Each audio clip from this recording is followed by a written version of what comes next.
रोजाना एक खूबसूरत लड़की अकेली यूनिवर्सिटी जाती थी और उसी यूनिवर्सिटी में उसका पिता एक डिपार्टमेंट का इंचार्ज था। एक दिन छुट्टी के फौरन बाद अचानक बादल गरजने लगे और जोरदार बारिश होने लगी। हर कोई बारिश से बचने की पनाह के लिए दौड़ने लगा। सर्दी की शिद्दत बढ़ने लगी। आसमान से गिरने वाले ओले लोगों के सर पे बरसने लगे। ये लड़की भी यूनिवर्सिटी से निकली और बारिश और सर्दी से बचने की पनाह के लिए दौड़ने लगी। उसका जिस्म सर्दी से काँप रहा था, लेकिन ये नहीं जानती थी कि उसे पनाह कहाँ मिलेगी। जब बारिश तेज हुई तो उसने एक दरवाज़ा खटखटाया। उस घर के अंदर से एक जवान लड़का बाहर आया और उसे अंदर ले गया और बारिश थमने तक उसे अपने घर में रहने की इजाज़त दे दी। दोनों के बीच में जब बातें हुई तो पता चला कि लड़का भी उसी यूनिवर्सिटी में पढ़ता है जहां वह खुद पढ़ाई कर रही है और इस शहर में अकेला रहता है। एक कमरा, बरामदा, बाथरूम उसका कुल घर है। उस नौजवान लड़के ने उस लड़की को कमरे में आराम करने को कहा और उसके पास हीटर रख दिया और कहा जब कमरा गर्म हो जाएगा तो वह हीटर निकाल लेगा।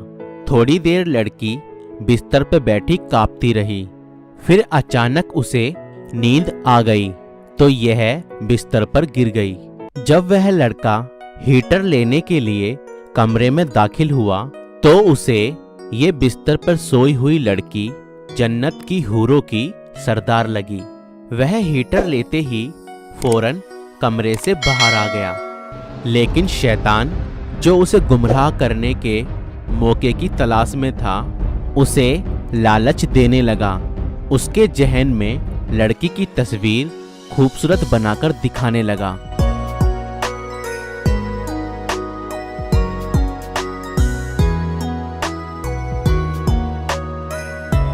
थोड़ी देर में लड़की की आंख खुल गई।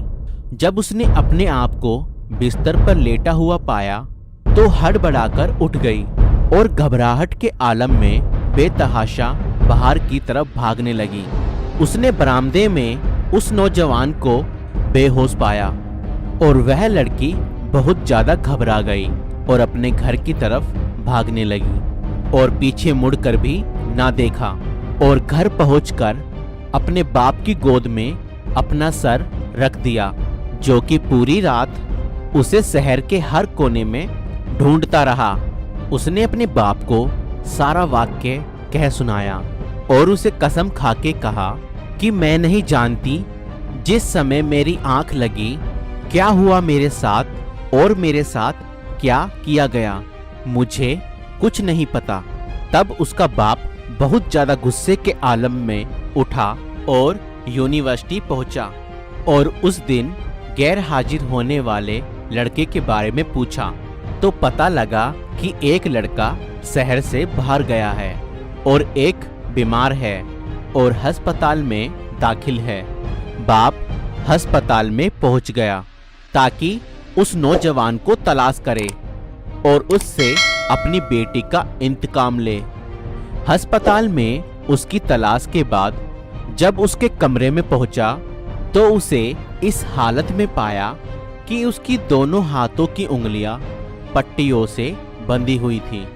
उसने डॉक्टर से उस मरीज के बारे में पूछा तो डॉक्टर ने बताया कि जब ये हमारे पास लाया गया तो इसके दोनों हाथ जले हुए थे। तो उस लड़की के बाप ने नौजवान से कहा कि तुम्हें खुदा की कसम कि मुझे बताओ तुम्हें क्या हुआ है। बाप ने अपना परिचय नहीं दिया था। वो बोला कि एक लड़की बारिश से बचती हुई मेरे पास पनाह लेने के लिए आई।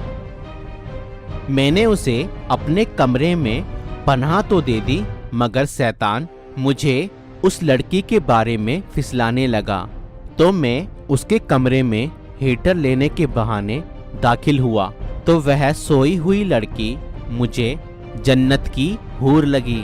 तब मैं फौरन बाहर निकल आया, लेकिन शैतान मुझे लगातार उस लड़की के बारे में फिसलाता रहा और गलत ख्यालात मेरे जहन में आते रहे। तो जब भी शैतान मुझे बुराई करने के लिए उकसाता, तब मैं अपनी उंगलियां आग में जलाता और नरक की आग और उसके दर्द को महसूस करूं, ताकि मैं बुराई ना करूं और अपने शरीर को बुराई से बचाए रखूं। और फिर मेरी सारी उंगलियां जल गई और मैं बेहोश हो गया। मुझे नहीं पता कि मैं अस्पताल कैसे पहुंचा। और यह बातें सुनकर बाप बहुत हैरान हुआ और फिर बुलंद आवाज से चिल्लाया, हे लोगों, यहाँ आओ। मैंने इस पाक और खुदा का भय मानने वाले लड़के से अपनी लड़की की शादी तय कर दी है। यह है खुदा का भय मानने वाले लोगों का जिक्र। अगर खुदा का भय ना होता तो उस लड़की की इज्जत बची ना रहती और उस पर दाग लग जाता। जो भी लड़का या लड़की नाजायज संबंध बनाते हैं या गैर मोहब्बतें और नाजायज रिश्ते रखते हैं, वह अपने संबंधों को अपने माता पिता से छिपाने की हद से हद कोशिश करते हैं कि उनके माता पिता उनके इन नाजायज रिश्तों से बेखबर रहें, जबकि वो जानते हैं कि खुदा उनके हर कामों को जानता है। ऐसा क्यों है? फिर भी उनके अंदर खुदा का भय पैदा क्यों नहीं होता? क्योंकि माता पिता ने बचपन से उनके दिल और दिमाग में खुदा के डर के बजाय अपना जाति खौफ, रोब और दबदबा और सजा का खौफ ही बैठाया है। अपने बच्चों के दिल में अपना नहीं, खुदा का भय डालें। आपकी इस वीडियो को लेकर क्या राय है, हमें कमेंट करके जरूर बताएं और इस वीडियो को ज़्यादा से ज़्यादा लोगों तक शेयर करें।